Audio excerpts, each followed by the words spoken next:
নমস্কার। কেমন আছেন আপনারা সবাই? জানিয়েছিলাম না যে আমি একটা ইউটিউব চ্যানেল করেছি কালকে। আমার প্রথম ভিডিও আগমন, একটা ট্রেলার ছিল।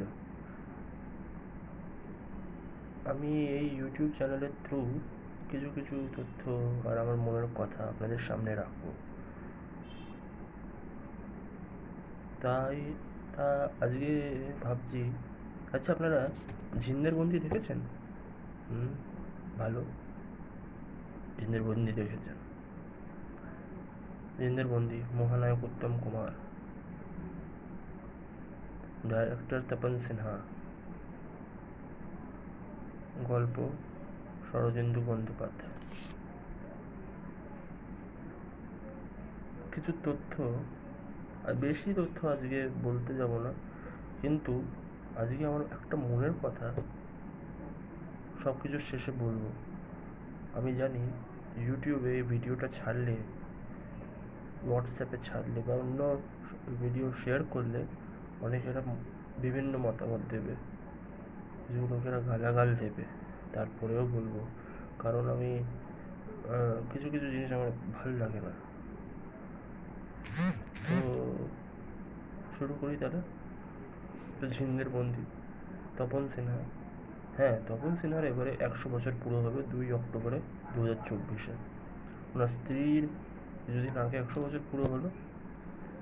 তপন সিনহাকে নিয়ে আলাদাভাবে একটা ভিডিও করব, কিন্তু এই ভিডিওতে তপন সিনহাকে নিয়ে পার্টিকুলারলি আমি বলবো না। এই ভিডিওতে দুটো তিনটে তথ্য আমি রাখবো, আর যেন আপনাকে বললাম ভিডিওর শুরুতে যে আমি নিজের মনের কথা রাখবো।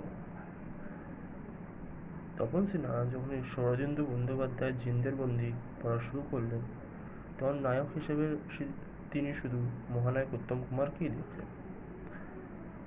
তো উনি উত্তম কুমারের, মহানায়কের কাছে গেলেন উত্তম কুমারের কাছে, উত্তম কুমারকে জানালেন, আর উত্তম কুমার খুব খুশি হলেন। উনি বললেন যে আমি এই সিনেমাতে কাজ করব। তখন তিনি ওনাকে জানালেন, মহানায়ককে কি আপনাকে হর্স রাইডিং শিখতে হবে। মহানায়কের জানা ছিল, কিন্তু মহানায়ক তপন সিনহাকে জানালেন, দেখুন আমি জানি হর্স রাইডিং আমার শেখা আছে, কিন্তু ও প্র্যাকটিসটা নেই। তো মহানায়ক ভোরবেলায় 5টার সময় ময়দানে গিয়ে হর্স রাইডিংয়ের প্র্যাকটিস করতেন। তখন সিনহার খুব ভালো লেগেছিল এই জিনিসটা। আবার আরেকটা সিনেমার সাথেই রিলেটেড আছে। আপনাদের ওই সিনটা মনে পড়ে, যখন উত্তম কুমার মদ্যপান করে আছেন, মহানায়ক ভুলভাল বকছে, কিন্তু এদিকে ভালোভাবে গান গাইছে। না না, ওই সিনটাতে তখন উত্তম কুমার অ্যালকোহল ড্রিঙ্ক করেননি। Alcohol is injurious to health. ভাববেন না যে ওই সিনটাতে উনি ড্রিঙ্ক করেছিলেন, কিন্তু ওইটাই হলো ওই মহানায়ক উত্তম কুমারের ট্যালেন্ট। ওইটাই ওনাকে অন্যদের থেকে আলাদা বানায়।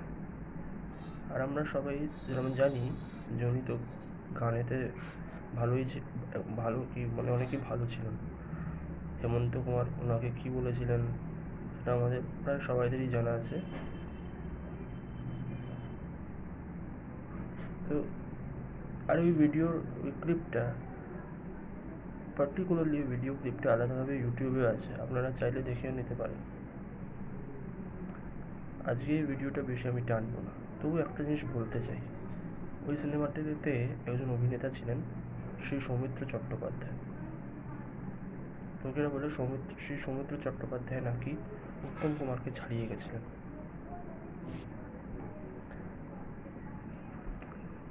ক্রিকেট, আপনারা ক্রিকেট তো জানেন। ক্রিকেটের তুলনা কার মধ্যে হয়? সচিন তেন্ডুলকরের সাথে বিরাট কোহলির তুলনা হবে। বিরাট কোহলির তুলনা রশিদ খানের সাথে হবে না। দুজনের কি ক্যারেক্টার এক ছিল? ক্যারেক্টারের রিকোয়ারমেন্টসটা উত্তম কুমার মহানায়ক যথেষ্ট ভালোভাবে ওইটাকে, মানে ওইটা উনি পারফর্ম করেছিলেন। আর সৌমিত্র চ্যাটার্জির ক্যারেক্টারটা একদম ভিন্ন ছিল। আরেকটা কথা বলতে চাই যে Shri Soumitra Chattopadhyay, with all due respect, অনেকগুলো সৌমিত্র চট্টোপাধ্যায়ের অনেক অনুরাগী আছে, তারপরে with all due respect Soumitra Chatterjee কোনোদিনও মহানায়ককে ছাড়িয়ে যাননি, কোনোদিনও না। তো আমি ভিডিওটা এখানেই শেষ করছি। জানি অনেকেরা গালাগাল দেবে, আমি অনেক আগে থেকেই এটা নিয়ে তৈরি আছি যে আমি সৌমিত্র চ্যাটার্জিকে, আমাকে অনেকেরা অনেক কিছুই বলবে, আমি কী বুঝি অভিনয় নিয়ে, আমি যেই, আমি ওই, আমি তাই। কিন্তু আমি ভাল লাগে না আমার যখন এরমভাবে কম্প্যারিজন হয়।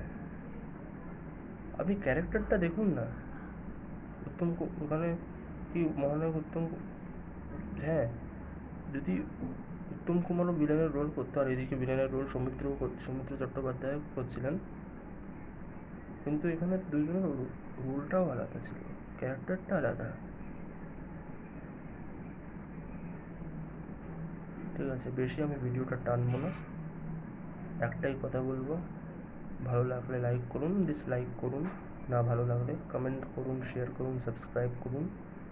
আর এমন অনেকগুলো ভিডিও আমি আপলোড করব, আর নিজের মনের কথাও রাখবো। মহানায়ককে কোনোদিনও কেউ ছাড়িয়ে যেতে পারেনি, আর কোনোদিন কেউ ওনাকে সারপাস করতে পারবেন না। ধন্যবাদ, নমস্কার।